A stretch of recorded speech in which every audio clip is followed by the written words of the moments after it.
welcome to the Huddle Breakdown with me, Laura Bradburn. I am joined by James and Alan, back together after I was going to say a week apart, but actually, the last time I did see the two of you, you were a little bit more well-oiled than me in an undisclosed location in Glasgow.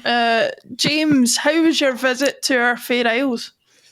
It was very good. Weather was great. It was wonderful to catch up with some family I hadn't seen since 2019. And I was kind of solo. I wasn't there with my wife or kids or anything, so that was odd. So I decided to be an adult for once in my life and not glom off of relatives for a freebie. And had a nice little hotel in Merchant City and got to know downtown a lot better than I ever have, as far as like spending a week pretending that I live there or something. So no, it was really good. Yeah, Alan, we just had to kind of hide our faces, didn't we, and just pretend we weren't sitting with the loud American in the pub. Yes, normally that's not a problem, because I mean, who the hell knows me in Glasgow? But yeah, when you're with a loud person, it's very difficult. It was good fun. Martin was there as well. Unfortunately, nobody. I thought we were going to get a few people come up to us like it was the reunion of the Beatles or something like that, and oh my God, all four of you in a room together, but it didn't happen, unfortunately. No, we're not 20-minute Tims. Nobody knows who we are. That's just fine. Oh, I'm sorry. I have to rebut this. I mean, when some, what was he, maybe a 23-year-old English architecture student starts telling me how, Pennsylvania doesn't have any architecture, I'm, come on. Yeah, I was like, I have no idea about the architecture in Pennsylvania, but I was James' wingman at that point. I was going, yeah, get him tilt. But, it's mostly cow-shaped, to be fair. No, come on. Falling Waters is not cow-shaped. My knowledge of Pennsylvania stretches to, I know that Zayn from One Direction lives there, but that's about it.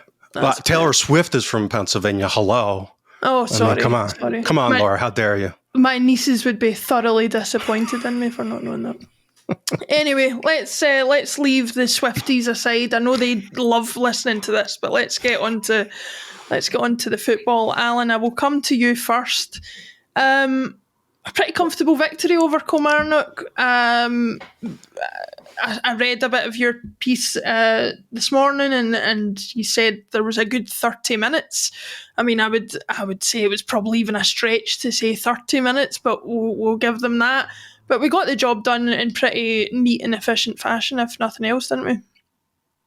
Yeah, continuing the recent trend of we kind of got a little bit bipolar ourselves, really, in terms of blowout home wins and then struggling on the road. So that kind of trend, if you want to call it that, which I suppose it is, over the last few weeks, kind of continued. And again, scoring early, building a lead, and then just was it the phrase resting on the ball or resting with the ball? As I think I said on the thing, it wasn't so much resting as pulling the duvet over your head and hibernating for a month in the second half, just like not keep the ball in there, keep it safe. Yeah, over 1,000 passes attempted. Don't think we've ever that broke the old database on the old Celtic by numbers site. Some records there. I think Carter Vickers completed 188 passes, insane number. So just some absolutely bizarre numbers, which is great. Love to see that. I always love to sort of record some firsts in that regard, but kind of a lot of it was very sterile, obviously, in the second half, and not a lot going on. Kilmarnock seemed more determined not to concede more goals, which is kind of how Hearts had set up in the second half. If you remember as well, they were more determined not to concede more goals than they were to try and get anything back from the game. And I suppose the Kilmarnock are going to be in a relegation fight. Hearts were battling to get into the top six, and both of those situations, goal difference would perhaps have been relevant. So you can kind of understand that, I guess, from their point of view. But disappointing as a spectacle, I think. You can't really begrudge Celtic building up a three goal leads at half time and then not putting the foot to the metal, I suppose. Is it behoven on Celtic to charge further forward for more goals like we used to do under Ange, or is it behoven on the opposition to come out and try and get something from the game. I don't know. It certainly didn't make for great entertainment in the second half. But listen, this is first world problems here that we're talking about. It's what was it? Also, other interesting thing was, one of the features of modern football is that teams are taking less shots from distance because people have learned that XG is higher from nearer the goal and more central, etc. But if you want to break down a man-to-man block and man-to-man press, then smacking one in the top corner from 30 yards will do it. So to do that a couple of times breaks the game, absolutely blows the game wide open when you're faced with that kind of opposition. And they kind of got fed up, I think, chasing Celtic midfielders around, and therefore they just kind of retreated into a low block at that point and made the game a lot easier all round for Celtic. So yeah, definitely, this is where taking long shots are great, especially when they go in, which they did. Some fantastic technique from Hatate, especially, and Carter Vickers kind of doing his Declan Rice impression, it's a swazzing one in from 30 yards or so. So that was great fun. I mean, it's always great fun to see goals like that, and some of the other goals were great as well. But I think there's a lot of individual performances that I thought were interesting to dwell on, especially with the changes that were made. So maybe we'll get into that as well, and maybe touch a little bit on how awful were Kilmarnock. But to be honest with you, I think we just kind of blew them away, and they just kind of thought, well, our lot in life here is just not to concede any goals. So I can kind of sympathise with them a little bit. I do wonder I always think of you, Alan, when ones like that, like Hatate's and Carter Vickers go in. I always imagine you jumping up in there like everybody else and then going, I mean, you shouldn't have done that, but we'll let you away with this one. No, not really. I love it, isn't it? It's when it's when you've been trying 5 or 6 of them, rather than, or there's an obvious pass on, or you know what I mean. But when you've got time, like Hatate and Carter Vickers had time to sort of shape it up. They were in a great situation, central to the goal. That's more than fair. James, I'll get your thoughts on some individual performances in a little bit, but let's just talk about that Carter Vickers goal for a second. I mean, I let out a noise I didn't know I was capable of when that went in. It was an unreal goal. He claims he didn't mean it, but I don't know how you can't mean to do what he did unless he was just kicking it in anger. What was your reaction when that ball found its way to the back of the net? Shock, I think, is the word. Because he to Alan's point, like he's not someone who's taken pot shots with any kind of regularity. I mean, I vaguely remember him maybe in his first season scoring something not quite that extreme, but something from distance. And I think that's it. The more famous version of it is he tried one and Ange laughed at him from the sidelines, I'm sure. Right. Yeah. But this is just not something he's done with any frequency, to the point where we might be able to remember all 3 of his shots from distance in his tenure. So that's one of those just kind of rare events that's just fun to watch. I just have to say I love crapping all over Derek McInnes, and generally there's only a couple of managers that I really relish in when they come out and lay a complete turd on how they set up.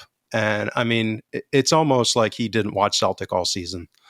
I mean, it's really remarkable how he set his team up, in my opinion anyway. So I thought it was a great contrast game over game with the St. Johnstone game. And I think it clarified how much the pitch at Perth was a disaster and limited our ability to pass the ball 1,000 times. So we were pinging that ball around, but we were also pinging that ball around because they were completely incoherent in how they set up, in my opinion. And they were kind of in between huge gaps, and their lines were stretched. I mean, it was just a complete mess. And those are the games that we just completely blow people apart. And so they were like that for like the half hour. And then, you go up 4-0 in these conditions. It's like, okay, that's it. These guys have been flogged. They've done enough. They don't need to be, I get why fans and everyone's, keep going. This is the day we'll get 10. Like every time this happens, that's the discussion and the sentiment. But, Yeah. So glorious to celebrate a Derek McInnes special. Yeah, I have to say I was pretty satisfied myself because he seemed strangely optimistic before the match in the pre-match interview. If you watched it, and I thought, I did think to myself, maybe I was giving him too much credit. I thought, he sounds like a guy who has a plan, who... Oh, he had a plan. Yeah, he sounds like a guy who maybe thinks he's got something in the bag that he can pull out. But that being said, I'll come back to you on that one. You mentioned a couple of times there that you thought Kilmarnock, the way they set up was poor. What about it specifically? Were you either surprised at, or what did you see that you thought we could take full advantage of? Yeah, so, his patented, there's kind of pure man-to-man where guys just chase other players all around the pitch. And then there's more of the hybrid approach where you're a mixture of zonal, and then you kind of pick up guys and mark them man-to-man when they kind of get into your space. And there's some swapping that goes along with that kind of stuff. So again, Club Brugge was more the latter. They were man-to-man, but not in a pure sense. McInnes oftentimes has been more of a pure, guys just chase other guys all around.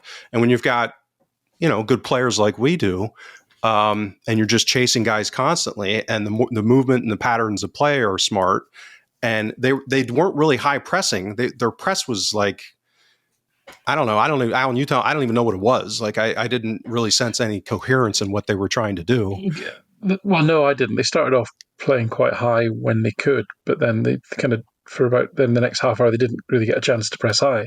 So, right. And I think then at that point, it was damage limitation, to be fair to them. I mean, the pressing numbers were classic McInnes. There was high volume, low quality. So the number, very low number of regains, lots of effort going in there over the 90 minutes. But to your point, yeah, I just think I'm still interested as to why, because I'm not even sure I'm not even sure for how long they went man to man. I don't think it was even that long into the game. I think by the time the third goal had gone in, I think they'd pretty much given up. Well, that's what I'm saying. It was like, but that's what he came into it with. Like, that's my whole point. Like, you had a week to prepare, and this is what you came up with. If you've paid attention at all to Celtic, I don't know. But yeah, and then, so to me, it was real. I mean, the space, even though they weren't pressing high, the gaps in the middle of the pitch where guys could just run around and create movement. I mean, it was just, and some of it may have been, I don't know, maybe his players weren't on it. Maybe they were tired for whatever reason. And, because we know some of our players have struggled with kind of man marking in the sense of getting open. The other thing is, we've talked about this for quite a bit. I mean, I think the insertion of Taylor and Scales on that left side, given this matchup, and again, I'm not talking about doing this against Rangers or in Europe, but they do offer things that are a little bit different than the people that they've been replacing and been populating those positions recently. And Taylor's movement, he can probably do the movement against a man press in that setup and build up in his sleep at this point. And Scales did something several times that we haven't seen from our left back when he's been our left center back, which is actually carry the freaking ball, run 30, 40 yards and not like just sit there and not move and then pass it back to Carter Vickers. And, you've got a wide open pitch in front of you, take it. And so I think those were some aspects that were a little different, in fairness to McInnes, as much as I don't want to be, but no, don't be. Yeah. But these are the games like when you see the aspects of Hatate when he shines through. It's when he's got acres of space and he's not under any pressure. I mean, he rips people's faces off when you do that. So it was like, so that it's fun when you get to watch it. It's even better when it's at McInnes' expense. Absolutely. I think that's something we can all get on board with. Alan, James mentioned there Greg Taylor and some of the stuff he can do in his sleep. He has been singled out specifically for a fair bit of praise. I myself tweeted that I was concerned that with Kieran Tierney coming back and potentially Taylor leaving, that we might miss him as an option. What was your assessment of his performance in terms of compared to the kind of general consensus or general talk that was going on around about what a lot of people saw as quite a positive performance? It was a pretty strange one, really, because watching the game and he was getting sort of gushing praise from the commentators, and I was thinking, yeah, he's like, oh, he seems to be popping up where I'd expect Tom Rogic to be. It's like, that's quite interesting, really. And so he was constantly being in great positions, and it was, listen, we can all get on board with the fact he brought it was Ruby. I think I called her Rooney in the chat. I didn't hear it properly. Ruby, sorry, the Taylor family. This little baby that was so cute, and that probably generated some sort of love-in that kind of persisted through to the man of the match choosing bit of the proceedings. But actually, when I was capturing the data, I was kind of got to the half time, and I was sort of thinking, well, really ought to give the man of the match now, because the second half is such a kind of write-off, really, that and I'm sure Taylor must have been amazing. So at half time, he had completed one pack pass, right? One pack pass, right? So it was a game where he was constantly being found in great positions and interesting positions, not just inverted, but often quite in advanced positions in sort of number 10 in the half spaces, all the way across the front line even.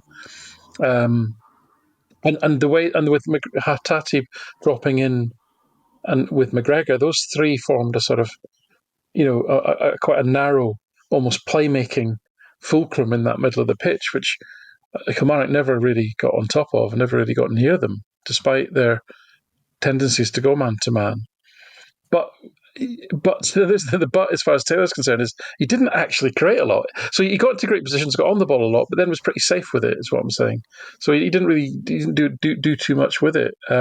Certainly nothing particularly eye catching. As I say, by the time he'd left the pitch, he had 2 pack passes, and the only player that had less was Adam Idah, which is someone that we may come on to later.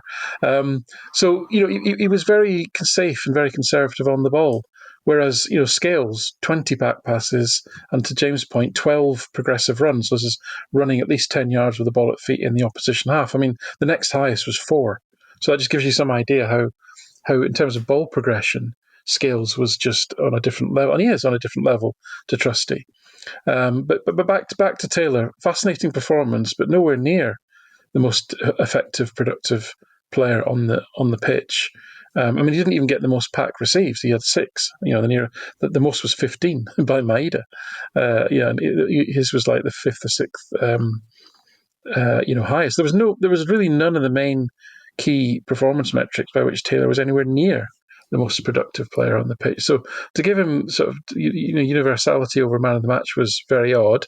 I get the praise for his performance in the sense that he just kept popping up in really interesting places, but then generally played it quite safe when he got it. I would have had more. I would have got behind more the notion of, for example, Scales being the player of the match because he just gives that as James says, the much better ball progression than Trusty, and so it's an interesting one. I characterised when we were speaking at the beginning about the trade-offs that we've made, that Rodgers made, the 3 players that he brought in. I know he made 4 changes, but the 3, if you like, almost going back to the future, as it were, Taylor, Trusty, and Forrest. I mean, and then the players that you're taking out, Schlup, Trusty, and Idah, Kun. Sorry, I'm getting my names mixed up. It's just what you're doing there is you're downgrading on power, pace, strength, but what I think the upgrading on is a little bit more craft, I would say, on the ball. Now, this isn't some kind of new revelation, but I thought it was quite stark because we've talked a lot about, the deficit in power and pace, and something Rodgers has talked about a lot, and he sought to address it, and especially in left-sided defence, which we've talked about forever.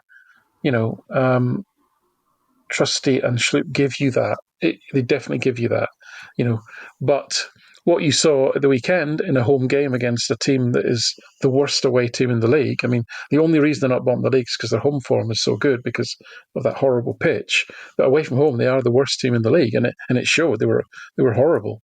But Scales and Taylor were both excellent, really, on the day, and it was in that ball progression side of it, without really getting challenged much on their physicality, on their pace and recovery, and all that sort of thing. So I think that's food for thought, really, and it got me thinking again about trade-offs. I suppose I'm still not convinced that I would, in games that mattered against teams that are more athletic, that I would swap out, Trusty for Scales. I think I would still make that trade-off of losing some ball progression for more pace, recovery, power in defence. I think Taylor Schloop's a more interesting one. Taylor Schloop, is that Taylor Swift's maiden name? I don't know. Taylor Schloop. Taylor Schloop from Pennsylvania. Taylor Schloop is a more interesting one, and I think Schloop might be getting near 900 minutes. And when I looked at it a few weeks ago, there wasn't a lot between them. And I'm thinking, I would almost take Taylor's gamecraft and positioning and passing ability over what Schloop gives us. Which again would have changed my mind against a fast winger. The one that I was really kind of impressed with because he's been out for so long was James Forrest. Now, a lot of that's to do with how ineffective Idah's Kuhn, has been. I'm not doing well today. Kuhn has been today in the last few weeks in terms of listen. He is the one player I think that you could probably level the charge that he doesn't seem to be putting in as much effort as the rest. I can't come to any other conclusion really. So therefore, is a fully functioning Yang or a fully functioning Forrest more giving you more than a sort of half-arsed Kuhn? It's a good question. The fact that I'm hesitating with the answer is probably quite revealing. But I thought what I wanted to talk about with Forrest was just how crafty he was. It's that craft again. His movement was great. His positioning was great. He took up really interesting positions, and he brought players into the game. He linked the play. It's the first time we've really seen Engels form relationships on that side of the pitch. Him and Johnson and Forrest had a good thing going in that first half, and they really they opened up Kilmarnock with movement and nice passing and intelligence rather than Kuhn, which is very kind of crash bang wallop, and Engels thrashing balls down the channel. That's kind of what we're used to seeing. This was more subtle. It's a bit more back to the sort of Rogic kind of Forrest days down that right hand side, and Lustig. Three sort of smart players, not necessarily massively physically dynamic, but really clever. So that was nice to see. I really appreciated that. There was I think the goal, that Hatati's second goal, the way that Forrest created space for Engels by not taking his space, I thought was really smart, and the way that he linked the play and the technique for the through ball to Johnson, that was lovely. So I really enjoyed that. That was for me. That was a real kind of. That was lovely to see that craft, I would call it, on the right hand side, and because I think Forrest is great at making other players look better. I think that's his main skill now. He's such an intelligent player. He's lost that pace. He's not going to blast past wingers, fullbacks now, but he's still got that thing where he can make other players in the team look good because of his intelligence. So that was a bit of a highlight in the game for me. He didn't do a lot for us. It wasn't like massive numbers, nothing that I can point to, but just those few moments where that play was really coherent down that side, I think was something that you could I could see me enjoying that for the rest of the season if it persists. Yeah, James, on James Forrest, to pick up on Alan's point, I think one thing that used to frustrate me a lot with a younger James Forrest was I felt that very often, because he would just bomb it down the line, and not really get his head up and see where he was going or what he was doing, and then sometimes had slightly poor end product. I am aware of the irony of saying that, given he has got so many assists for us, but that is what I saw when I saw it, and I think to Alan's point, because he can't do that anymore, and because he is still such an intelligent player, he's using his football and brain a lot more to be an option for the players around him, and to be a safe space, if you want to put it that way, for the players around him. And he's very good at keeping possession. What was your impression of his performance and the impact of it, given that Nicholas Kuhn has come in for so much stick in recent matches, and it's quite obvious that Forrest was always going to be the direct replacement for him if he was getting replaced? Yeah, I think he's far more well-rounded So he's multifaceted in what he can do. So obviously he doesn't have the explosiveness that he once had. Yeah, he does have quite a voluptuous backside, I have to say.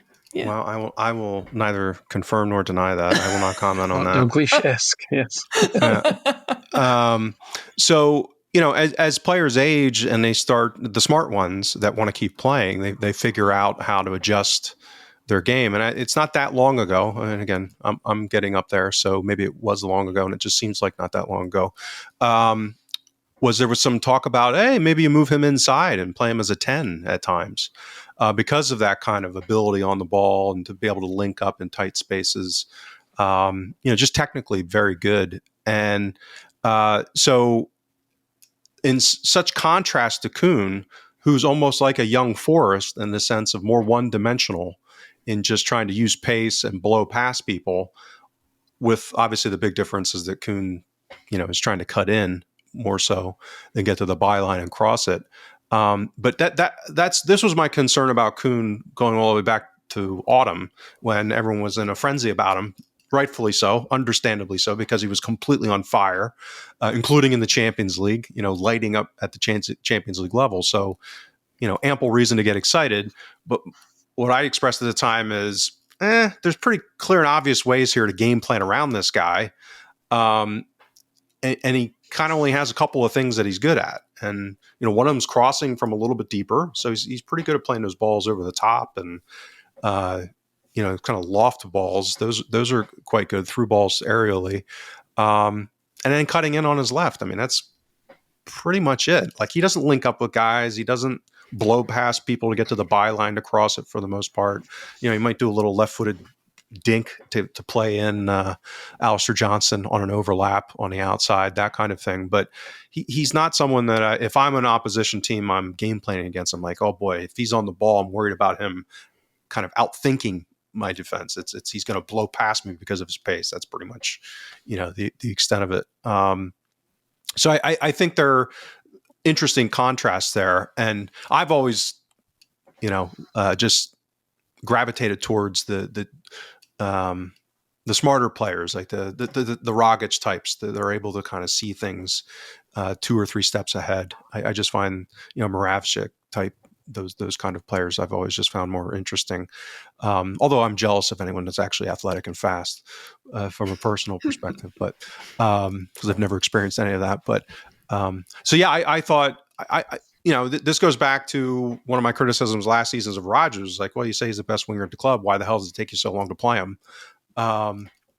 He's still a very useful player if put in the right role, and spot starts against this kind of opponent at home. Hello, that's perfect.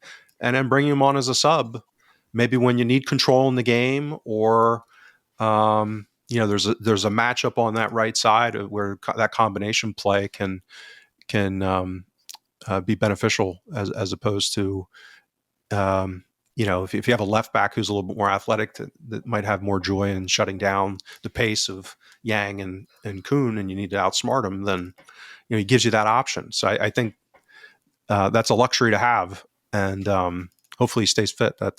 And he needs this goal. I mean, I'm very mad at him for not scoring at St. Johnstone, because I said he would be scoring in that game, and he made me look like an ass, which isn't that hard in fairness. But we still need to get this goal over the line. Yeah, it's one of these things. I'm almost tempted to say that if the league's all tied up, maybe they'll do like a testimonial style thing where they'll just be allowed to run and kick the ball into the net in the 89th minute in the game against St Mirren at the end of the season. Somehow I doubt that, but it would be nice if he hasn't already come across it. Well, you can just imagine, can't you, the last game of the season and John Beaton, looking at him adoringly and just giving him a soft penalty in the last minute. I mean, that's completely plausible, isn't it? And he scores in the last minute, to get keep his record going. Absolutely. Famous Celtic man John Beaton. I'm sure that'll come to pass. James, I'll come back to you on this one. It's maybe not a fair one to give you, but I like posing questions here and there and everywhere.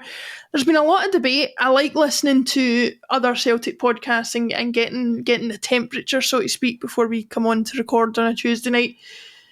a lot of debate around Adam Idah and the fact that we yet again scored so many goals and he wasn't one of the ones scoring them. Now, I'm not one of those people that entirely subscribes to the idea that you have to score goals constantly as a striker. I think you can be of use to the team without that being the case. However, I would question whether Adam Idah is of use to the team in that manner, even without the goals. What was your impression and your assessment of his performance, and where do you think we are with him at the moment? I worry about that. I think we're in a bad place, and I think we're in a bad place because, he was like an actor that got miscast in a role that made no sense for him.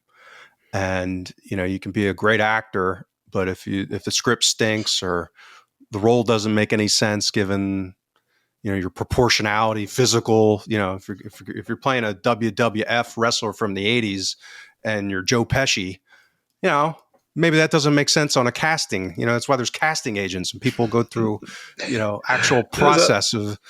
Is that like if you're playing like 6'5" Jack Reacher and you're actually 5'3"? Is that sort of thing? Tom Cruise, exactly, Alan. So I think he's been miscast. I think he's being because of kind of lazy. I mean, it was lazy. The guy's big and fast, therefore he's got pace and power, and he's a hold-up striker. To me, it's just lazy. He's not lazy. I mean, I think, to his credit, he puts forth a tremendous amount of effort. I think he's kept the pedal to the metal. I don't see him as someone who's, if anything, to me, he looks like someone who's trying too hard at times, because he, understandably might be feeling some of the pressure here. But I don't think his strengths line up. Like he almost plays like a small striker in a big man's body, in a sense. Like he plays a lot like Kyogo did under Ange, in the sense that his strengths are similar, meaning that, when he does what Kyogo did under Ange, he's actually very good at that. And if we focused his attention on that, I think he probably wouldn't get to that level of Kyogo under Ange, but at least directionally get a lot more productive. And I wrote a piece in my weekly column on huddlebreakdown.com, basically looking at his tenure so far versus Giacomakis's. And it wasn't necessarily about those two. It was more of an analytics focused about taking team performance into account and how you benchmark this stuff. But he has clear and obvious strengths. I mean, his decision-making in the final third, his ability to link up and play with teammates in kind of tight spaces is okay in that context.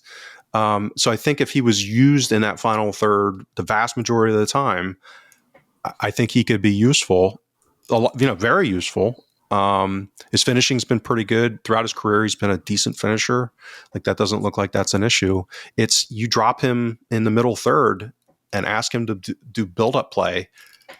I think he stinks at it. Like, I don't even think it's like a, it's not like, oh, he could improve and get better. I actually don't think he's good at it. Giacomakis wasn't good at it either. That's where they're kind of similar in that sense, meaning that there's a way to model this. So I think, and I shared it in my piece, like when your involvement in buildup increases the opposition's chance of scoring versus your team's, which on net, I think they both did in buildup domestically. So I did this using data from domestic games. How do we expect that? And on what planet are they expected to then be European level startups when they can't do it against Ross County and Kilmarnock and St. Johnston? So, but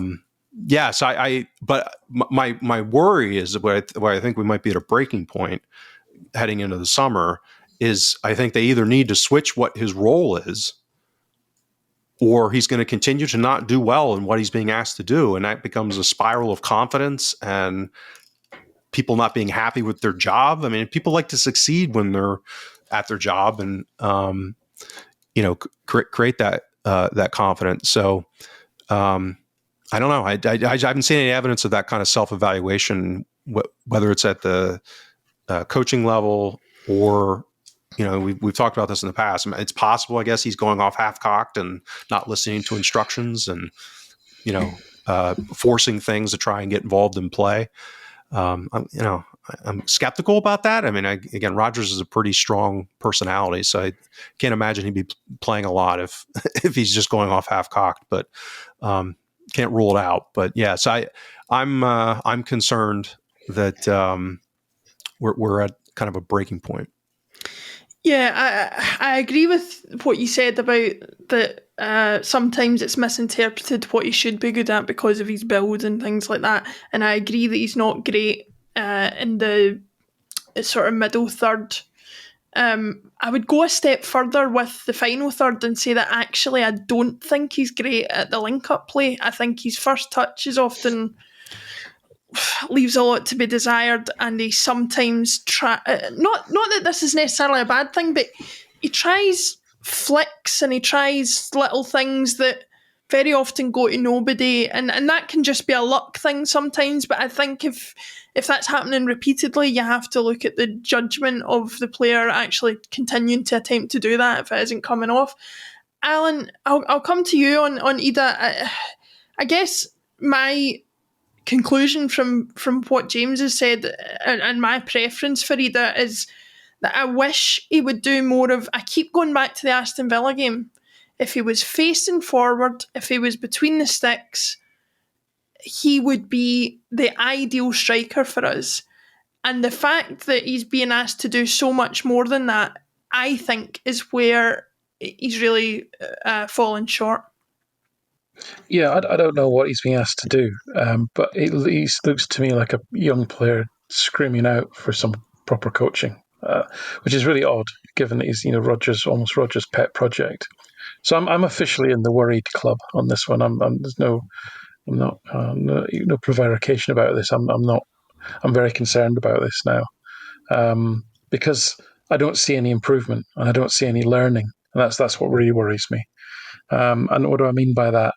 Is that he strikes me as a player who's overthinking everything, who overcomplicates the game, and we see, and what is worrying me is that we see different bad things manifesting themselves over time. So in that little run that he had in games where he kept dropping really deep, picking the ball up, and then lots of negative passes, and Stats Bomb's on ball value passing model, he's almost the worst striker in the league at passing, which for a Celtic striker is horrendous.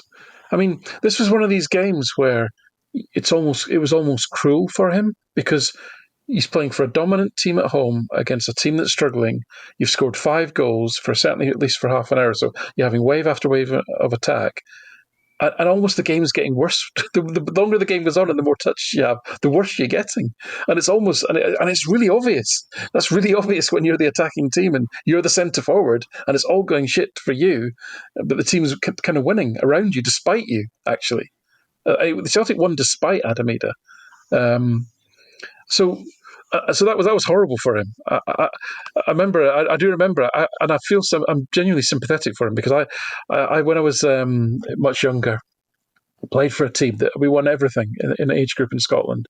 Don't think lost a game all season, and I was a squad player. I wasn't one of the sort of starters, and because it was my birthday, so it must have been an end of season game. The league would have been over because my birthday's in May, so it was early May. And because it was my birthday, I think I was allowed to start this game, and we won 9-1. And I could barely stop myself from falling over my own feet. I didn't score a single goal. I don't think I set one up.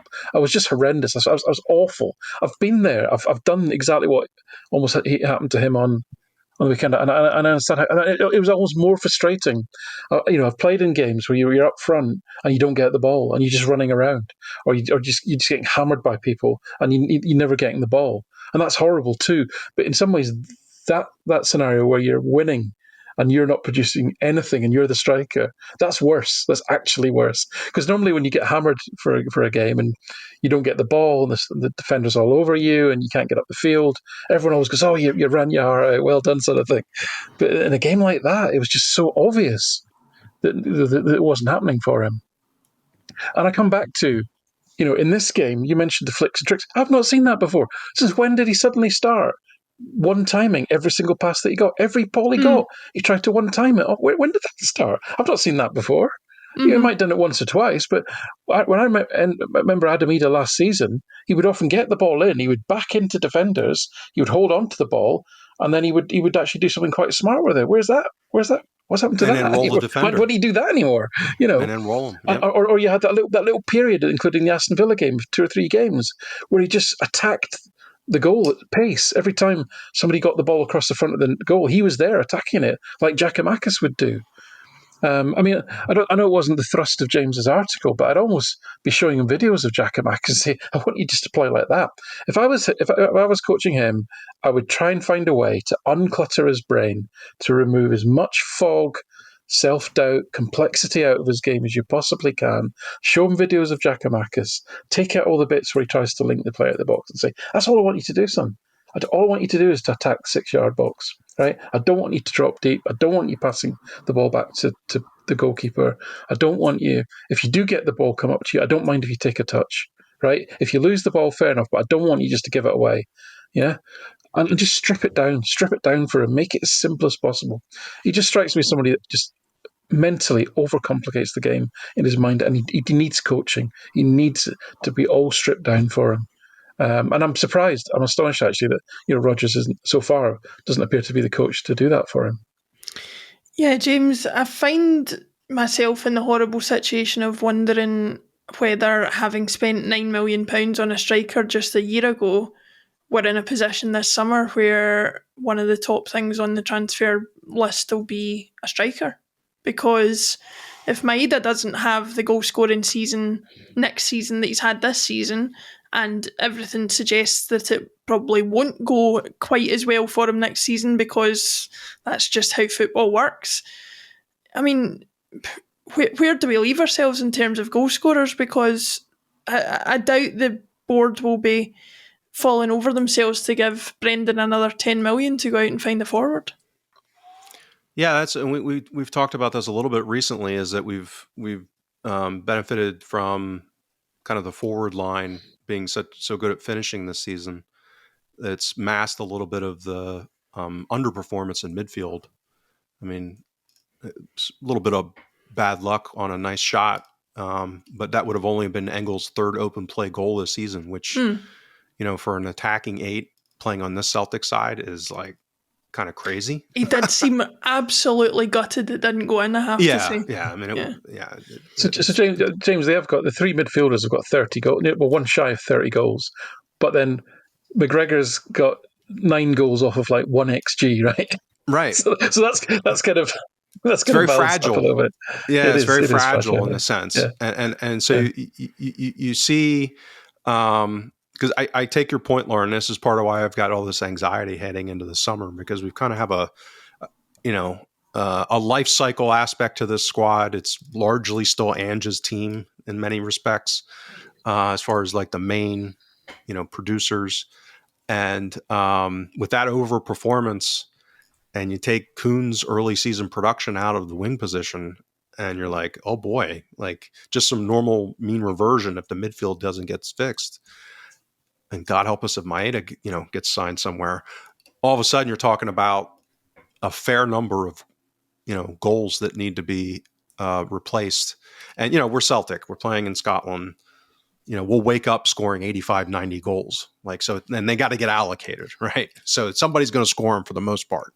But we saw how that manifested in the Ronnie Deila years, right? So it cannot manifest all that great at times. So yeah, I think it's a big issue. Now also to, Roger's credit, because of his kind of newfound flexibility with Maeda, if Maeda does stick around, maybe the recipe to, address this is at the winger position. And I think there is some logic to that. And then that kind of releases the pressure. Because again, I think with a little bit of this doesn't have to be orders of magnitude improvement for Idah, to Alan's point. Like, I think it just needs to be a narrowing of expectations of what he should be doing. And I want to clarify something I said as far as his final third. His decision-making in the final third generally has been quite good. His technical ability, which is the same problem that he has, in the middle third, first touch and technical ability is the issue. But if he's not doing a lot of that in the final third, his decision making is actually pretty good, enough to offset some of those technical issues, in my opinion. Anyway, that's my analysis of it. So again, if you keep him central and within 20, 25 yards of goal, the risk reward on that shifts a lot. Even on those times when he does have a bad touch, that's opportunity for counter pressing. That's when the defense, the opposition defense is disorganized, that kind of thing. So I don't think I'm under no illusions at this point. This when I say breaking point, the idea that he's going to be the lockdown starting striker on a successful Celtic team in Europe, like that's my, that's what Kyogo was at his apex. That's what Dembele was at his apex. That's Edouard, maybe a little bit below that, but directionally closer. And that, I think that's what the expectation understandably was when we signed him, given the price tag. But I don't think it's too late yet for him to kind of have a reclamation to be an important 1A or even the number 2 behind a Maeda, for example, where we're not all like pulling our hair out, worried that Maeda is out for a month with a hamstring and we're stuck with Idah for a month. That shouldn't be the issue, and it can't be the issue. But I think we are at that inflection point where it needs to be rechanneled, or that will be where we're heading. And then it comes down to, do you make the decision to pull the Band-Aid off and make a change, and let him go somewhere else? Or, do you keep, throwing good money after bad, as they say, and letting him continue to spiral? Or should we, as I said last summer, have signed Bojan Majowski before he left Aberdeen? Having said that, I did look him up during the game at the weekend, and he's not having a brilliant time at Girona, I don't think. So maybe that was a hot streak he was on as well. Who knows? Yes. Laura, so this is the time where I can live up to the what was it? Celtic Underground and their weekly. I think characterises as the smart arses that told everybody what we said 6 months ago has come true. So I've got to be completely on brand with that characterisation and say, if you remember, what I said at the time was we should have kept O. And actually, O's, I think, scored more goals as a sub than any other striker in Europe. I think that was the stat. Yeah. And so therefore, as a backup striker, which is essentially what Idah is, we should just have kept O. And actually, the data told you that. Now, that was an incredibly unpopular opinion at the end of last season, as you can imagine, especially the day after the cup final. But I've got to be that irritating smart arse and be on brand about that. But Alan, that brings another point up for me about Idah, and I know we're running a little bit over time, but I do want to just try and draw a line under this. Is like, I can't believe I'm saying this because I don't think the club would fall for this. But I feel like the impression and the attitude of the fans, certainly towards Adam Idah, was coloured by some of the goals he scored and the fact that they were late and they were away from home, or they were in cup finals, or they were this, they were that. He scored some very important goals last season, but he didn't score a lot of goals in that loan spell. And I worry that the club has fallen victim to a little bit of biased thinking as much as the fans did, and maybe signed this guy thinking he's a big game player when in actual fact he's nothing of the sort. Am I being too harsh or being too disrespectful to the process of signing him? So, as much as I can gather, my understanding is this is more or less all the Rodgers signing. He's a player that he thinks has got enormous potential, has a very high capability, and therefore thinks can develop. And that's why I was getting visibly frustrated, because I'm not seeing that development. I'm seeing different manifestations of inefficient play. And it's not even the same inefficient. It's not even the same mistake. I'm going to stop dropping deep now. I'm just going to flick the ball away and give it away constantly. Instead, we're seeing new manifestations of inefficient play. So, but the point remains that I'm just not seeing that development, which is where I think Rodgers saw the potential. He saw a player with an enormous potential, with the room for significant growth, and I just don't think we're seeing that. So that's on him, that one. Yeah, the part, and we did talk about this last season in the midst of his hot streak. And this is why we harp on all the time about attribution, which is a material part. And there was two aspects that I was really concerned about, and I was against signing him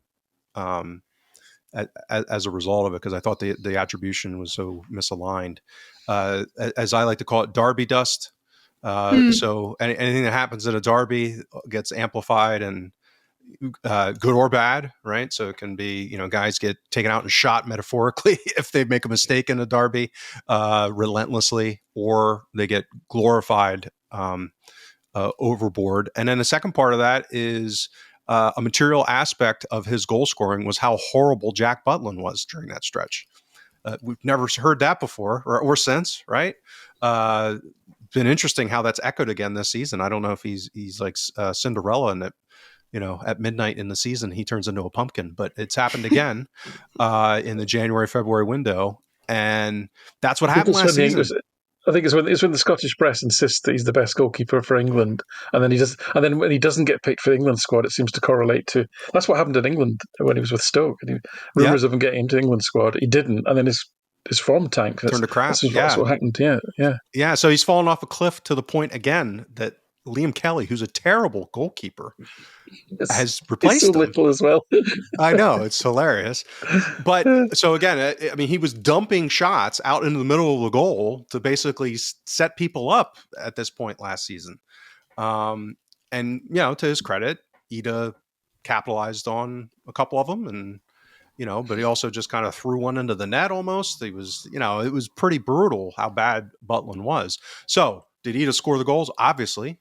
That's self-evident, but what role did Butland play in that, and him being awful? And I think when you combine those two factors, you get this, almost Lion King holding up of Idah at the end of the season because of those issues. And I don't think it was fair to him. I think it masked, he had a long history before Celtic, and that you could profile. I did profile, and you're like, okay, he's got some strengths and weaknesses, but how do they align? So I always talk about this profiling with what we're going to ask him to do.